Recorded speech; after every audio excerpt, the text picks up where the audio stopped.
Hola, hola amigos, ¿cómo están? Estamos aquí de nuevo con Hola, Alexei Cepeda en nuestro Ruta de Chile, nuestro programa rutero en que tratamos de trabajar la lógica emprendedora y proponerla como una alternativa eh, que compita con como lo vamos a ver hoy día, con las otras alternativas y las otras lógicas con las que están fraguadas a nuestro juicio nuestra educación, las instituciones y la manera de operar esta lógica emprendedora. Tenemos un ejercicio práctico en el barrio Conchitoro con artistas, con intelectuales, con emprendedores, juntándonos en una metodología como si esto fuera un mosaico para crear nuevos emprendimientos, porque una fundación como la Cuarta Ruta que pretenda ser emprendedora tiene que terminar en un emprendimiento, como decimos siempre. ¿Cómo estáis, Alexei? Bienvenido en este... Ya estamos en octubre, ¿cómo se pasa el año? Muy bien, Rodrigo. Muy buenas tardes. Estoy aquí en el sur, contento, y mientras te escuchaba presentar el programa de la Ruta de Chile, me sentí muy identificado, ya que estaba justamente trabajando en un proyecto acá y haciendo un video para un amigo emprendedor, así que mientras hablaba me sentí totalmente identificado, así que en ese estoy. En esa estoy, otro emprendedor más rutero. Bueno, estamos en una encrucijada importante en estos días. Está líquido el mercado político, está eh, eh, los coscachos que le dieron a París, y se ve que bajó un poco, veamos si rebota, pero el debate pasado ha ido mostrando, hoy día parece que el que está a la palestra para pegarle los combos es Sichel, y va mostrando que la postura derecha más tradicional que representa a José Antonio Kast va cundiendo. ¿Cómo has visto eso, Alexei? Bueno, creo que a toda la gente que trabaja con ideas, ya sea en el espectro, ¿no es cierto?, que abarca las ideas de la libertad, le ha venido bien que, por ejemplo, ciertos sectores insistan en ser tan totalitarios en su manera de pensar. Ya lo que más me ha impactado en este último tiempo que no lo hemos visto ha sido el reglamento de la Convención Constitucional, que sabéis que yo critico mucho las teorías posmodernas cuando empiezan con ese tipo de cosas, y bueno, eso yo creo que a la gente que promueve formas de relacionarse basadas en la confianza, en el respeto, en valorar el emprendimiento y la iniciativa y encontrar, porque nosotros, por ejemplo, hemos conversado muchas veces, Rodrigo, que nos preocupa tanto, o tanto más, o tanto como cualquier persona, todas las banderas de desarrollo social que podríamos tener en nuestros tiempos, ¿no es cierto? La integración de pueblo originario, eh, la diversidad sexual, etcétera. No sé, existen muchas banderas hoy día en boga, pero la solución, por lo menos desde la lógica emprendedora y la integración de un mosaico de visiones, es escuchar las distintas versiones, ¿no es cierto? Es escucharse y valorar la diferencia, no estar silenciando lo que a uno no le gusta o uno cree que está sobre la marca, porque eso hoy día puede parecer claro, pero cuando uno empieza a funcionar así, yo lo digo dentro de una misma empresa. Yo te conté que estaba acelerando un emprendimiento y estoy metiéndome mucho en lo que se llaman las metodologías ágiles, porque hoy día Agile. la organización allá, sí, ¿no es cierto? Porque la organización tiene que crear muchos modelos de negocio demasiado rápido, ¿ah? Y van desapareciendo, el mercado va evolucionando, y cuando tú te volvís totalitario y aquí las cuestiones son así, chuta, la verdad que ese modelo está medio obsoleto, ¿no es cierto? Yo por ¿Ya? lo menos Bueno, quiero de acuerdo aprender a de lo que... los otros emprendedores que han tenido éxito y que muestran que estas cosas son así. O sea, que hay que abrirle espacio a las nuevas visiones, obviamente dentro de un orden, un flujo organizacional, en este caso estamos hablando de político, ¿no es cierto? Un diálogo político, pero esto se refleja en una familia, en una organización, en una fundación, en cualquier lado. Sigue así, Claro. Rodrigo, esa es mi opinión sobre la contingencia. Bueno, hoy día te traigo una charla que tú ya la hemos visto tantas veces, uno de los clásicos, la Cuarta Ruta, es nuestra visión histórica, y vamos a irnos parando en la ideología que se genera en cada lugar y vamos a hacer un pequeño recorrido de la historia de Chile porque nosotros siempre hemos defendido la tesis, se dice que hay pueblos ahistóricos, o sea, sin historia, pueblos prehistóricos, que son pueblos que no toman en consideración su historia, y pueblos que trabajan desde su historia, que conocen su historia y que en la medida en que están parados, digamos así, en el existencial de hoy, mirando el futuro a los Heidegger con las posibilidades, saben lo que pasó antes, pueblos que recaban la historia. Bueno, tú eres consultor de empresa, esto es lo que hacen las empresas todos los días, en el fondo ir recabando historias no solo de ellos, sino lo que ellos llaman después las mejores prácticas, qué es lo que se ha inventado, qué se ha hecho para ver Rodrigo, cómo esto se es adapta. lo que ¿Ah? es lo que intentan las empresas, porque justo hacía Claro. un taller la semana pasada y le comentaba a una empresa sobre una experiencia exitosa que hay en Chile. Y bueno, y parecía fácil. Entonces decía, bueno, parece fácil, decía yo, pero casi todas las empresas en Chile intentan hacer esto y no nos resulta o nos sale más o menos nomás. Entonces son Claro. desafíos grandes hacer las cosas bien. Bueno, y esto eh, es básicamente increíble la cantidad de cosas que vienen, eh, o sea, que uno hace y no sabe de dónde las saca. Es como que a lo largo de la historia, por ejemplo, hubo guerras y eso detonó una guerra, pero de repente el ejército usa los ejercicios.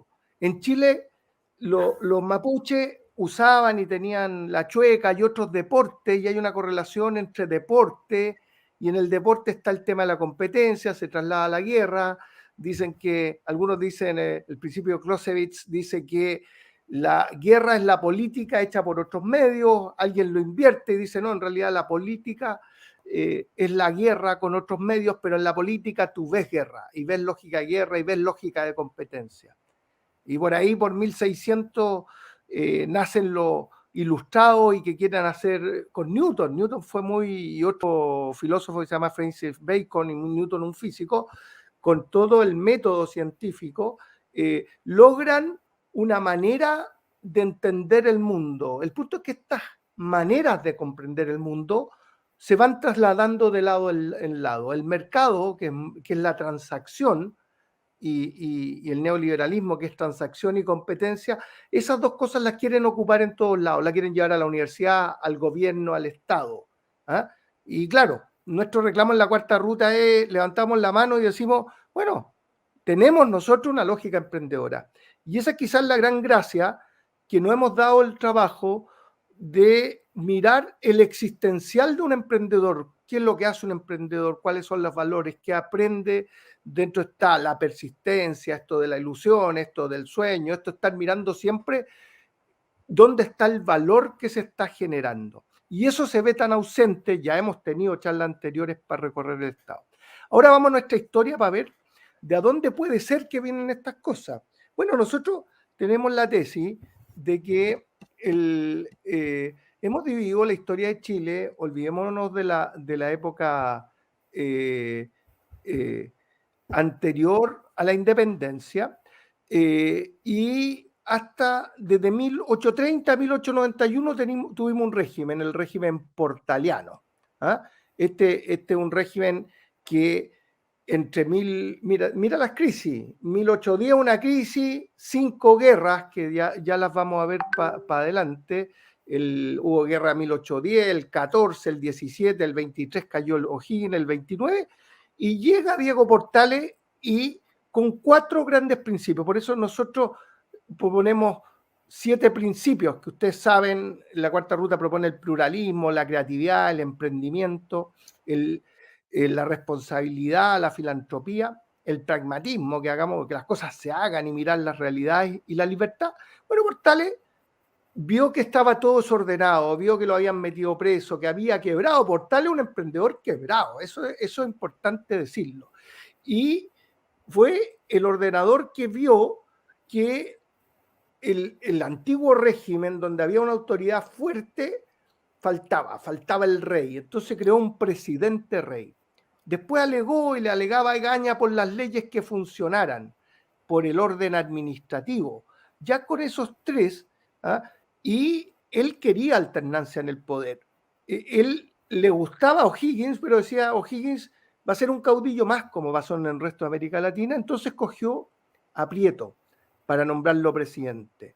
Entonces, este es un periodo que duró hasta 1891 y terminó fatalmente con una guerra civil.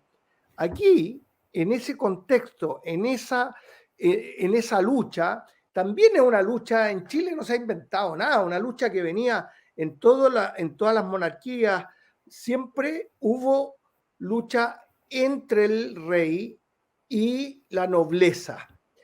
Se llama tesis royales del rey y nobiliares de la nobleza, y llegan. Bueno, nosotros tuvimos nuestro parlamentarismo, esto de gente, lo venimos por la Constitución, y no duró 30 años, no hubo grandes progresos, se entregó el país con una crisis económica, muy influenciada en 1917 por la caída del precio del salitre, hubo una crisis social, hubo una crisis moral, se hablaba de la crisis moral de la República, y la crisis social era que en ese minuto, a principios del siglo XX, se formó toda una nueva clase con la venida del proletariado o de la gente que trabajaba en los campos. En el siglo anterior el 70% de la economía era agricultura, se empieza a industrializar un poco y se empieza a generar este mismo fenómeno, por ejemplo, que tenemos hoy día nosotros con los inmigrantes, o lo que nosotros vemos también con el fenómeno de los emprendedores. Cuando se forma un grupo importante en una sociedad que hace una actividad determinada, empiezan las crisis sociales. Y así interpretamos nosotros. En 1920 llega Alessandri. Alessandri entendiendo muy bien, siendo un estadista de esos que se echan de menos. En el discurso de agradecimiento, él estaba muy claro del momento que él vivía, y él decía que los países se construían por gradas, que cada etapa es grada. Aquí nosotros estamos usando ojos del León Alessandri, 1920. A mí me retan por hablar antiguo cuando hablo de Elwin, que aquí en 1990, estos son 70 años antes, y el León Alessandri interpreta esto, tiene muy claro la diferencia, y lo dice en ese discurso, yo lo he visto en YouTube, se escucha más o menos el audio, pero también está escrito en muchos lugares, en que dice, miren, Francia cayó en una guerra porque no quiso escuchar el clamor popular, porque los cortesanos le decían no escuche a la canalla que pasa, y terminó en una revolución y con ese rey degollado públicamente. La reina de Inglaterra, a cambio, les pidió que hicieran una elección para ver si este clamor tenía, y no ganaron, es como que hubiera ganado ¿cómo se llama?, el rechazo en el plebiscito, y la reina insistió y incorporó a deo a las personas de la reacción, y Inglaterra logró pasar ese momento de la historia del cambio desde los regímenes monárquicos a los regímenes capitalistas y democráticos. Con la Revolución Francesa logró pasar sin ninguna guerra. Ese es el León Alessandri. Y después nosotros tenemos y llamamos neoportaliano de 1973 a 2019. Y fíjense en los plazos. El portaliano dura 60 años. El parlamentario, 35 años en la mejor de los casos. Casi 50 años el socialdemócrata. Si ustedes le suman 50 años a 1973, estamos en 2023.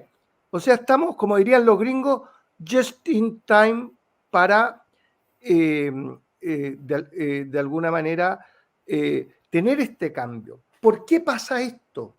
Pasa porque en 50 años pasan 2 generaciones. Es como que usted tuviera las mismas ideas que su abuelo, viera el mundo de la misma manera que su abuelo. O sea, se agotan las verdades. Por eso nosotros llamamos mucho a poner ojo. Ayer tenía un lote de charla a lo que de alguna manera nos están proponiendo los millennials. Hablaban de la violencia de género y en el fondo esto es inaceptable y inaceptable que las leyes funcionen tan mal como Portales, que copiaba los inglés, y él quería que las leyes funcionaran bien. Hace más de 200 años se está diciendo esto y seguimos parados donde mismo. Bueno, los millennials hoy día nos dan una ética distinta, y esa a la que, por ejemplo, a los ochenteros, y de alguna manera nosotros tenemos la nuestra, y hay que hacer esta dialéctica entre generaciones. Por eso en nuestro mosaico decimos que es intergeneracional, o sea, hay jubilados, habemos gente de 50 años y después hay millennials, todos tratando de reinventar negocios. ¿Qué te parece, Alexei? Conversemos sobre este, ¿cómo se llama? Sobre estas capas. Bueno, te puedo argumentar también en capa. Hay una capa profunda en Chile de haber vivido mucho. Yo me acuerdo de unos caballeros, una vez conocí cuando era joven, que eran como dos fundaciones que combatían ojiguinistas contra carreristas. Y seguían como las dos fundaciones combatiendo un poco históricamente.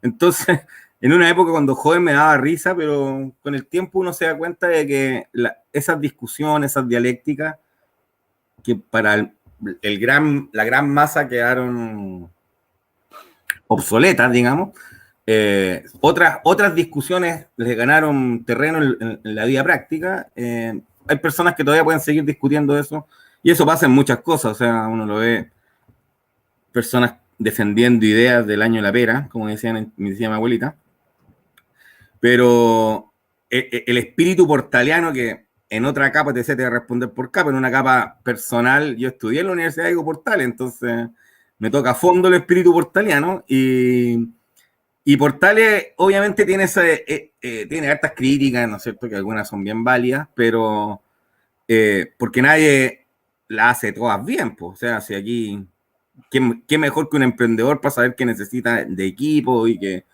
uno a veces la hace bien y que es difícil mantenerse en el tiempo haciéndolo bien? Portales sí tiene esa gran fuerza de haber reformado el país, como tú explicaste muy bien, y le dio un carácter que todavía nos distingue, creo que en Latinoamérica, de tener un orden que espero no perdamos, una forma de relacionarnos más cívica, y que de alguna forma cada cierto tiempo nos desordenamos. Yo creo que lo que tú explicabas del paso de dos generaciones es muy natural que suceda, pero lo relevante, creo yo, es ver cómo esos dos discursos se sinergizan. ¿Ah? Tú hablas de la generación ochentera, la generación millennial,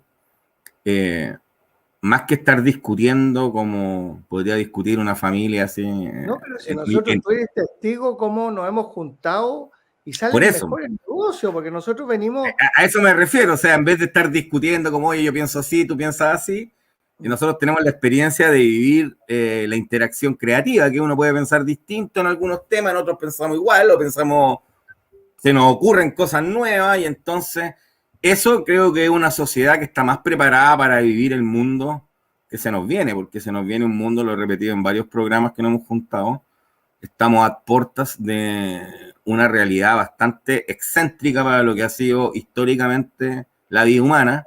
Hay un montón de avances tecnológicos, de posibilidades, y si nosotros como sociedad estamos en una dinámica más antigua, nos quedamos pegados en una capa más antigua, no vamos a ver las oportunidades que se están dando en estas capas actuales, que es lo que deberíamos estar enfocándonos, cómo perfeccionarnos para eso. Bueno, y nosotros, en el libro Chile, de un país militar a un país emprendedor, reflexionábamos en 2006 ya, ¿cómo va a ser el próximo? ¿Cómo va a proceder? Y esa es la capa que nosotros estamos peleando. Aquí no hay ninguna capa emprendedora. Si te fijáis... el mismo Alessandri, Rodrigo, perdóname, una última cosa, en esta capa que te decía que hay capas que se mezclan, tú tocaste al León de Tarapacá, un personaje importante que también tiene un cambio al incorporar políticamente una clase social a la discusión política que no había sido incorporada. ¿Ah? Claro. hace eso. Es la primera vez que los ciudadanos entran a los palacios públicos, etcétera. O sea, es un momento en la historia importante, pero fíjate que la familia Alessandri, yo tengo una relación bien grande con un balneario que hay en la zona central que se llama Algarrobo, bien entrañable y personal, te digo, o sea, de cabro chico, de niño, experiencia, y es la familia Alessandri, uno de esa familia la que tiene la visión de crear ese balneario. Entonces, el emprendimiento de de las familias, no estar atento a que el Chile que vivimos fue creado por personas que estaban teniendo estas mismas discusiones y que a veces terminaron mal. La historia de Chile lo indica, o sea, ojalá aprendamos de nuestra historia. Claro. Ahora mira, vamos deteniéndonos y vamos mirando. Lo primero, el régimen portaliano 1830, 1810 hay una revolución que en el fondo el principio de la independencia hasta 1830, 20 años. El régimen parlamentario en 1891 tenemos una guerra civil y tenemos en ese siglo 14 guerras, más en la parte de la conquista, 300 años de guerra de Arauco para atrás, desde la independencia. O sea, tienes una capa de guerra de 400 años. En 1891 no se ordenó la cosa y se anduvo a tumbinsaltos con estas 4 crisis que terminan en 1920 y en realidad empieza Alessandri a tratar de componer el naipe y en 1932 recién se ordena. O sea, tú podrías decir que fueron 42 años para encontrar el rumbo. El golpe de Estado en 1973. Las peleas empezaron antes con la reforma agraria, 1966, por ahí, y resulta que hasta 1989, cuando llega... Casi, claro, 20 años, casi un poco menos de 20 años. 20. Entonces, todas estas crisis estamos en periodos de que el periodo de formación y de claridad de las ideas son entre 20 y 40 años.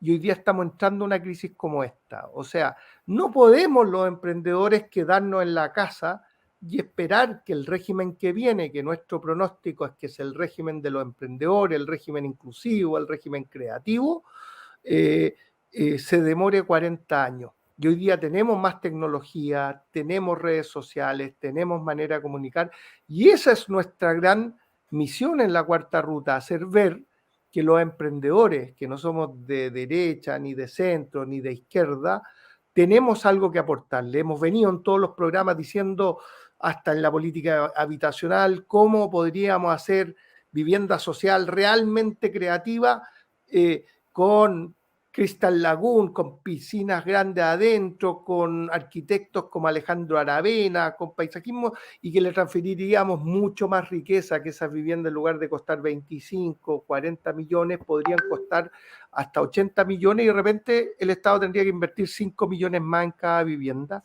y buscar el modo de llegar a entregar más valor. Lo hemos dicho en el Estado, lo hemos dicho con medidas concretas, hemos refregado hasta el cansancio que los emprendedores no paguen impuestos, que los contratos y las imposiciones se paguen automáticamente, no tendríamos por qué estar con tanto papeleo, bastaría que uno depositara plata en una cuenta para remuneraciones del Banco del Estado y el resto, el trabajador tendría que decirle cuál es su AFP al banco, no a nosotros, y que nosotros pagamos la plata nomás y estamos siempre al día. Queremos sacar esta tremenda telaraña del trabajo. Pero también hemos dicho repetidas veces que emprendedor es una actitud, es una lógica, que hay muchas personas que trabajan en un lugar de empleado, pero que en la noche nosotros ahí, qué sé yo, un maestro de sushi, Calle Blanco, Quilpué, y de repente me dice, no, yo soy maestro de sushi acá, pero tengo mi emprendimiento Facebook y en la noche vendo estas cuestiones. Y el mismo Uber es una manera de ser un poquitito emprendedor y el corner shop también. Y estamos complementando el sueldo y nosotros estamos diciendo, miren lo que está pasando. Mucha gente de nuestra generación, Alexei, tú eres testigo, se queda cesante a los 45 y 50. No se recicla. porque no tiene talento emprendedor. Varios de ellos llegan a la fundación y tratamos de encontrarlos y mostrarles que por mucho que hayan sido muy importantes y tengan mucha experiencia, el emprendimiento es distinto. Y estas personas, Chile las está perdiendo. Estamos perdiendo, ¿por qué? Porque podrían ellos, incluso incorporando un poco de filantropía, a lo mejor no pretender ganar tanto y ayudar a otros con experiencias, con qué aprendieron en la empresa, en sus estudios. Algunos tienen estudios afuera, todos son, de repente, muchos pueden ser hasta profesionales, y hay veces que nunca, Alexei, no sé si conoce algún ejemplo así, se llegan a reciclar. O sea, tuvieron un gran auge, salieron de la universidad, se metieron en una carrera, hicieron una carrera muy exitosa, llegaron a un nivel cesante y después no hay reciclaje, ¿ya? Y estos conceptos, el reciclaje es un concepto muy emprendedor. Mucho emprendedor mira algo que todos consideran que no vale nada y logra reinterpretarlo y ponerlo en valor. Y entonces los chilenos, como política social, tenemos que reinterpretar el problema de todos esos cesantes y ponerlo en valor. El otro ejemplo es el ejército. El ejército, a los 47 años, salen del ejército más o menos en promedio, por decirte algo, después de varios años, se les sigue pagando el sueldo. ¿Por qué no los reciclamos? El talento de la lógica militar para la estrategia, todas las escuelas de negocio nacieron de escuelas militares, para los temas logísticos que son tan importantes y en los que en Chile hay vanguardia. Oye, si le están pagando el sueldo, mejor. A lo mejor no pueden seguir en ese ritmo del ejército, pero tener trabajo y en la misma educación. Esos otros profesionales que les mencionaba adelante, de mediana edad, que quedan cesantes, que son un nicho y un periodo donde se hace mucho emprendedor, también podrían servir para la educación. Pero estamos con el dogma de que ser profesor es haber hecho una licenciatura en filosofía. Y esa es una gran crítica educacional. ¿Por qué? Porque en cualquier carrera se aprende haciendo. O sea, ese profesor sabía poquitito. Los primeros 10 años fue cuando aprendió, 15 años, como aprendimos todos, digamos. O sea, las carreras te dan los elementos fundamentales, pero eso hay que entender qué significa ser un maestro, un profesor, poder enseñar e ir combinando estas dialécticas. Es el mosaico. O sea, como que los profesores no quisieran abrirse a un mosaico de enseñanza. Hoy día las grandes empresas tienen sus universidades propias y evalúan de acuerdo a sus criterios. Y mis hijos dicen, no, si tengo, y tienen cómo prepararse, y en algún minuto ni siquiera van a requerir educación formal porque no les está gustando el producto de nuestra enseñanza, o sea, la ideologización que obtenemos al someternos a un régimen ilustrado, antiguo, que lo único que le preocupa es una educación científico-humanística, cuando el mundo se abrió en un mosaico y se requiere mucho más diversidad de capacitación. Entonces, en Chile, desde el punto de vista liberal, no hay libertad de educación, porque usted podrá escoger el colegio, y lo puede poder escoger, este colegio, quiero religioso, quiero laico, quiero inglés, o quiero tal particular subvencionado, o dentro del público quiero irme, no sé, al Instituto Nacional o a cualquier lugar, puede elegir el colegio, pero lo que no puede elegir es el tipo de enseñanza. Y la verdadera libertad es poder elegir un tipo de enseñanza. Y lo que nosotros siempre hemos dicho en esto es, si los Beatles hiciéramos un ejercicio de ficción, los reviviéramos, los pusiéramos en Chile y ellos quisieran hacer un colegio para músicos, en Chile no podrían hacerlo. No podrían hacer colegios para gente que en realidad no le interese tanto sumar y restar, sino que le interese ser vanguardia musical o vanguardia artística. Esto lo hemos conversado varias veces, Alexei. ¿Qué reflexiones te surgen?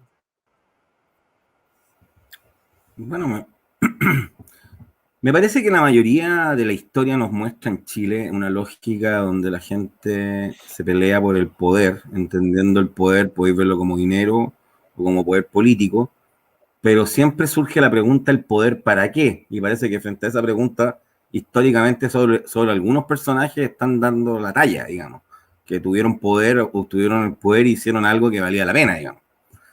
Y creo que nosotros, y curiosamente muchos de ellos tienen una lógica emprendedora. Y esa lógica es porque, decía yo, que en vez de andar buscando el poder, los emprendedores andan buscando aprender a crear valor. Y es una lógica totalmente distinta. Y obviamente que hay que tener poder económico o relacional o redes de apoyo y cosas que te permitan crear, pero la entretención, el valor está en los grandes cambios que se pueden generar. Se necesita generalmente ese mucho capital. Eso es lo que han demostrado grandes hitos en la historia, ¿no? En Chile tenemos un ejemplo, no voy a hacerle publicidad a nadie, pero hay una compañía telefónica que partió y no tenía nada, de hecho recomercializaba bolsas de minutos y de transporte de datos de otras compañías y hoy día tiene 7 millones de clientes y desplazó a grandes multinacionales. Y esos emprendedores sabían hacerla bien nomás por Rodrigo, ¿cachai? O sea, ese era su gran capital.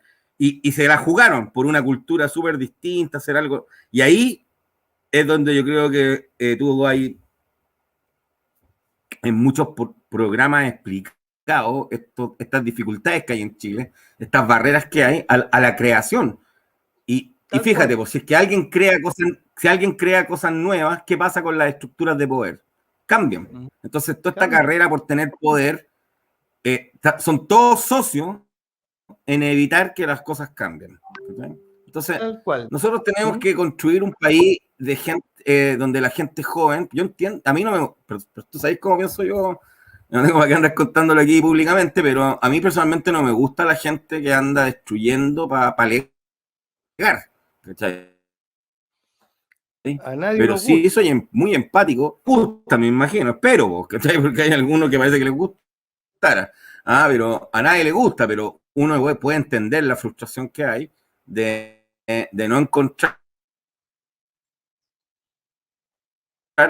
Entonces, por ejemplo, yo escucho a muchos emprendedores que dicen, pero sí, ¿dónde se fomenta eso? ¿Dónde se enseña eso? ¿Dónde están los líderes que en vez de justificar o meterse en estas conversaciones pequeñas y técnicas malas para salir adelante, promuevan y fomenten conversaciones como quizás la estamos tratando de hacer nosotros en este programa, de invitar a la gente, porque esto tampoco nosotros, creo yo, Rodrigo, ninguno de los dos tiene aquí la receta, pues. Si estamos invitando a una conversación grande que nos permita ocuparnos de los temas de verdad, po, porque hay temas muy entretenidos. Oye, si nosotros ocupáramos, si todo el país, imagínate que toda la gente motivada se pusiera como objetivo utilizar las nuevas tecnologías, la inteligencia artificial y la automatización para hacer de Chile un país distinto. ¿Sabéis qué? En 15 años no solo no tenemos problemas materiales, sino que estamos quizás haciendo qué. Pero nunca estamos para esas conversaciones, siempre estamos para, oye, que fulano dijo esto, que menganito hizo lo otro, que... Bueno, eso le conviene a, ya sabemos a quién, pues, ¿cachai? Al final del día. Oye, mira, pero yo te quiero reinvitar para seguir en nuestro viaje. Hablemos de lo último, Dale. lo que hemos vivido. Esto fue ideológicamente mostrado. El que quiso ir, el neoportaliano, le hemos nombrado así el 73, está en la acta de los militares cuando asumieron el poder. Querían rescatar, está escrito en los primeros, querían rescatar, Jaime Guzmán ideó 3 o 4 cosas, fue a rescatar lo que había en el portalianismo, o sea, y por eso la Constitución tiene este presidencialismo tan fuerte. Rescató el liberalismo. Ojo, esto no era solo, era una confluencia de personas, porque el régimen militar están los Chicago Boys, que son los que fueron a aprender esto ¿cómo se llama?, a Estados Unidos, y trajeron un ladrillo económico para hacerlo, y el gremialismo de Guzmán, y con esos 3 pilares construyeron esto. Lo curioso es que Elwin, que venía de una matriz del liberalismo socialdemócrata en Chile, que tú le podías hacer una reconducción incluso hasta Lastarria en 1820, pero intelectuales como Vicuña Maquena, Barro Arana, Enrique Maquive, Valentín Letelier, Arturo Alessandri, de distintas ideologías, pero en general el liberalismo occidental. Y lo que hace Elwin es una cosa magistral, porque Elwin construye un océano azul poniendo pluralismo a la política, que Chile nunca la había tenido, y junta como 18 partidos para hacer esta concertación con un arco iris que es muy parecido al mosaico, y aquí que estamos hablando de un ecosistema del partido de la gente, él gana la gente. Este es el primer Oye, presidente Rodrigo, populista de la historia de Chile. te, Es te un quería comentar monstruo. que Elwin, sí, a ¿Te lo que estáis escuchan? contando, Rodrigo, agregarte que Elwin también tenía, yo me recuerdo un par de veces que fue bien autoritario para hablar en ese momento, no Claro, me en el recuerdo Estadio exactamente Nacional. cuándo, ¿te acordáis? Que puso puntos sobre la I a varios, para todos lados, digamos. Y él, por eso él hizo una mezcla muy sana, quizás, de el orden y la autoridad que puede tener un líder, pero con una lógica de inclusión en visiones, ¿no es cierto? Nosotros compartimos también, yo soy director en una fundación Chile Suma, y estuvo la hija de él, y me creo que transmitía un poco una filosofía parecida a la de su padre. Y también ella tenía Claro. esa, Y él una visión hoy día bastante está estricta, en que el... ella hasta se fue de su partido por eso, creo. O sea, no estoy muy atento a la historia exacta, pero... Bueno, sí, se salió de la democracia cristiana ella. Pero Elwin construye este océano azul, y lo que todos pensábamos en ese minuto es que la economía se iba para otro lado, y no solo la adoptó, la perfeccionó, la liberalizó muchísimo más, porque Pinochet no tenía relaciones con casi nadie, entonces se empezaron a firmar tratados de libre comercio, y se produjo una década de oro en que Chile en promedio creció a 7% al año, y que se incorporó un mix entre la tradición de 150 años de democracia, pocas veces interrumpidas comparados con los otros países de América Latina, y un pluralismo llamaría yo de élite, porque antes habían como más guerras, más monismos de élite. El mismo Frei Montalva había dicho: ni por 1.000.000 de votos cambio una coma de mi programa. En consecuencia, eran estructuras siempre autoritarias, y eso se retrotrae a Portales y para atrás todo lo que era la colonia. Entonces, miren lo que cuesta sacarse de esta ideología. Este hombre logra esto asesorado, curiosamente, dos apellidos ingleses, Elwin y Foxley, que era la cabeza de CIEPLAN.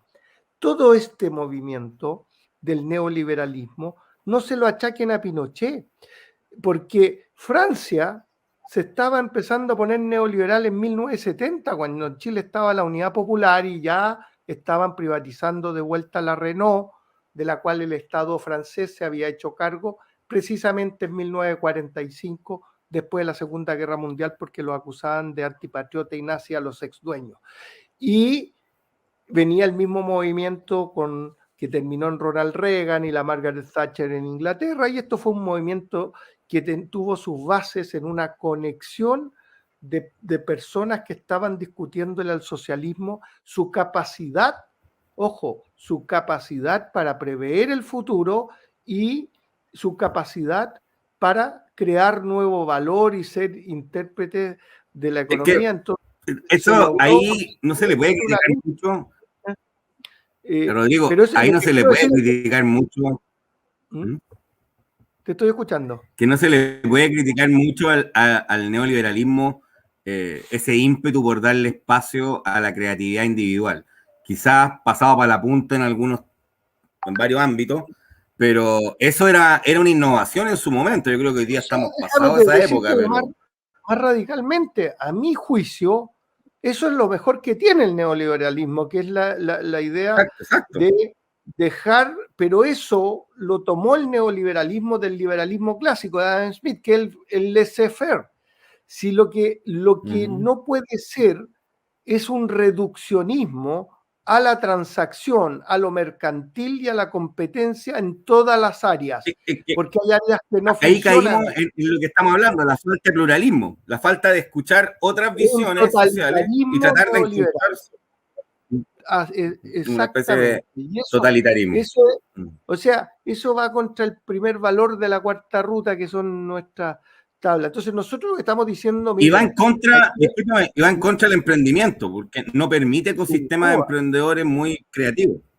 sin duda, sin duda. Entonces, de esas capas, pasamos a que en esos periodos se forman capas ideológicas. Y hemos hablado de lo militar, ¿no es cierto?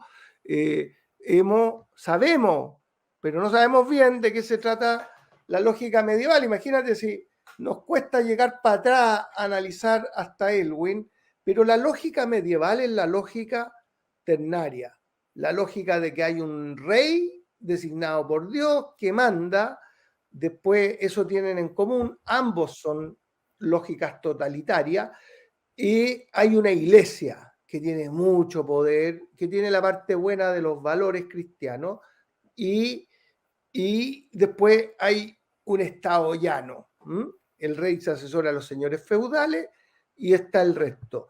Eso es lo medieval y eso es lo que hay que romper. Cuando nosotros decimos que en Chile los emprendedores representan un 15% de las ventas del país, que son 1.800.000, y que el resto son 5.000 empresas, ni el medio por ciento, ni mucho menos, que representan el 85% de las ventas, esa es la inclusividad.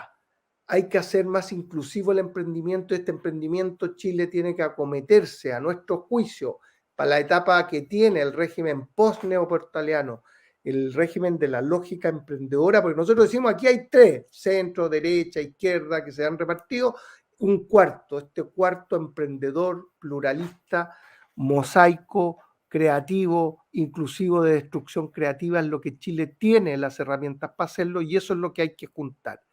Después, somos un país cartesiano, nuestra educación, y esto es de larga data, ya lo vamos a ir viendo, y somos un país mercantilista hace 40 años y tecnocrático, muy ligado con una vanguardia y alguna élite que vienen de nuestra educación científico-humanística, digamos. Entonces, la ideología militar tiene cosas buenas, como hemos dicho, la logística, la administración, la mayoría de las escuelas de negocio en el mundo, no en Chile, salieron de escuelas militares.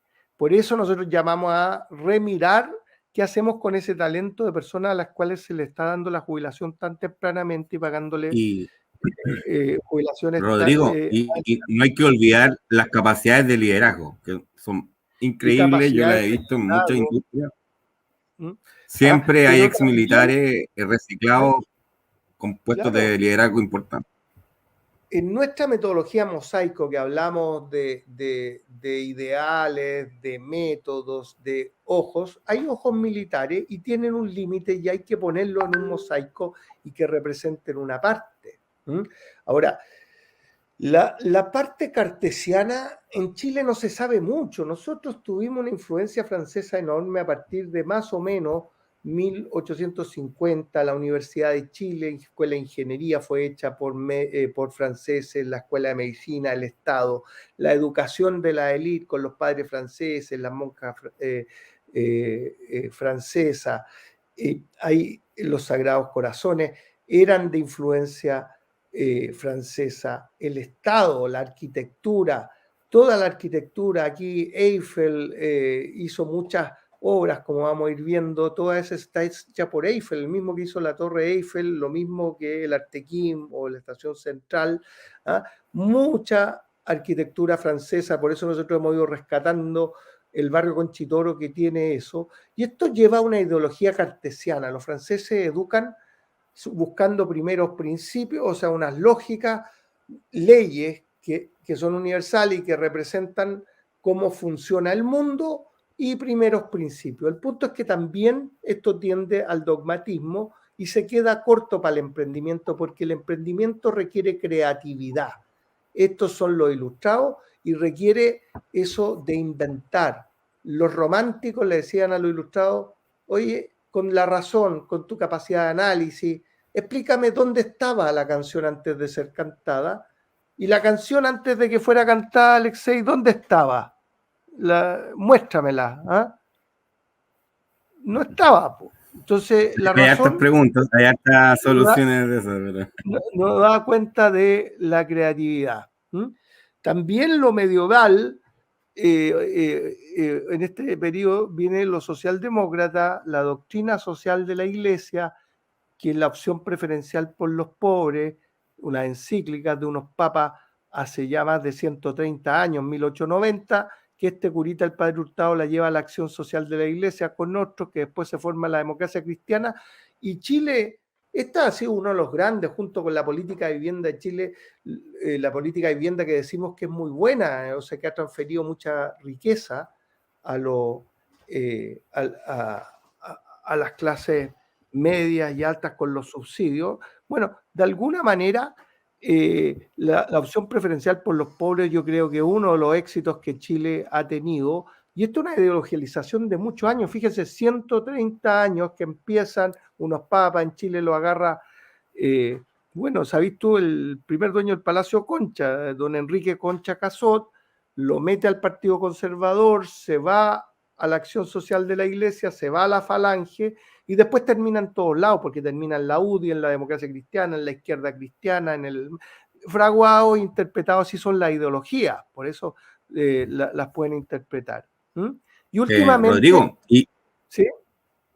No, y que además, incluso el gran crecimiento que ha tenido Chile fue, a pesar de todas las protestas que obviamente tienen un trasfondo real e importante, pero es sabido que como el tiraje social que tuvo Chile, por algo tenemos crisis migratoria en Chile, no es por casualidad, ¿cachai? O sea, y evidentemente excelente, o sea, yo creo que si aquí en Chile llega gente que puede crear más valor y ve en Chile una tierra de oportunidad, yo estoy acá en el campo, tengo una persona aquí cerca que vino a Argentina y ya se está comprando su casa propia, y él ha estado buscando la vida, ahora está encontrando sus propios trabajos, qué sé yo, pero imagínate, y él me decía de Chile una tierra de oportunidades, así lo describió, imagínate. Entonces, yo creo que todos estos cambios, esta opción por la gente que tiene la necesidad, tiene que estar acompañada de darle espacio a la creatividad, ¿no es cierto?, al emprendimiento, porque ahí es donde hay muchas oportunidades para desarrollarse. Sin duda. Y si tú te das cuenta, porque estamos ahora hablando de esta influencia, hablamos de la influencia militar tú la retrotraías hasta cuando había, por ejemplo, la época del Imperio Romano y todo más para atrás, te fijáis, tenéis una larga, el tema medieval del rey y de la autoridad y de la influencia de la iglesia y de estas verdades que se transmiten, que son verdades que tienen poder y dominan a la gente, ¿ah? Pero, y después toda esta influencia fuertemente francesa y ilustrada, que está en nuestra educación desde 1912. Si hubo una discusión entre Valentín Letelier y Encina y Molina Garmendia y otros que querían esta idea, pero recién en los últimos años llega esta influencia inglesa. Déjenme hablarle un poco de Inglaterra, de por qué Inglaterra y los países de habla inglesa fueron más desarrollados. Porque en lugar de tener una revolución en 1680, 100 años antes de la Revolución Francesa, la aristocracia le quitó al rey el poder de regalar, ¿cómo se llama? El poder de regalar negocios, y empezaron a otorgar patentes. Y eso no se hacía en Alemania ni en ninguno de los otros lugares, y empezó a ser más inclusivo y más de destrucción creativa. ¿Ah? Y eso hay que ver bien, eso es nuestro llamado al análisis, que en este periodo, porque ya tenemos que ir cerrando, que en este periodo que estamos analizando se ha generado algo que tenemos que crear. Se ha generado un ecosistema de emprendedores, 1.900.000, que no dependen del Estado, no dependen del poder público, no dependen de una gran institución ni de una gran empresa, y que tienen estas ansias por la inclusión. Y eso se ve fuertemente en estos 47.000 emprendedores y miembros del PDG que están enojados por el sistema por falta de inclusividad. Los ingleses justamente lo contrario, es la inclusividad y abrazar la destrucción creativa. ¿Ah? Y eso tiene 300 años en Inglaterra, en que En Alemania, por ejemplo, hay alguien que inventó una máquina a vapor, vino y no le dejaron patentarlo y resulta que ese invento se perdió, mientras que en Inglaterra daban y daban patentes y que son propiedades de gente y lograron desarrollar esto. Hay que poner ojo porque lo que hay que cuidar son a los emprendedores y sus mundos. Ciérrate tú, Alexei, que estamos a 3 minutos, pero hemos hecho un recorrido tanto de las capas geológicas de nuestra historia y las capas ideológicas para ver qué tenemos en la cabeza, cómo estamos mirando, y ya en repetidos programas hemos venido hablando de cómo es la lógica emprendedora, que para nosotros es el próximo régimen, el que viene para adelante, pero ojalá que no tengamos que esperar 30 o 40 años para que llegue, pues, Alexei. ¿Mm? No, pues, y esa es la idea de hacer este rápido recorrido, una manera amena, recorrer un poco nuestra historia nacional, para darnos cuenta que hemos estado siempre cambiando, no hay que tenerle miedo a los cambios sociales, pero por el contrario, por lo menos en una lógica ahora se ocupa mucho este término, tenemos que acelerarnos para aprovechar las oportunidades que se nos presentan en estos nuevos siglos y hagámoslo de manera inteligente. Así que yo invito al diálogo. Gracias, Rodrigo, por una tarde nueva de conversación y que sigamos avanzando en la cultura emprendedora en Chile. Y van quedando todo este recorrido para que siempre que alguien tenga una duda, que va a consulta para el trabajo para adelante. Así que muchas gracias, Américo, grande Américo, colocolino como yo. Gracias por tu tiempo. Así que nos vemos y vamos por la cuarta ruta, por el régimen post-neoportaliano. ¿O no, Alexei? Vamos por la lógica emprendedora que nos mueve. Sí, por el liderazgo emprendedor de Chile. Y estoy ansioso de ver el Chile que podemos inventar. Así que... Eso es, ahí estamos. Un abrazo, que estén bien. Gracias. Abrazo. Amigo.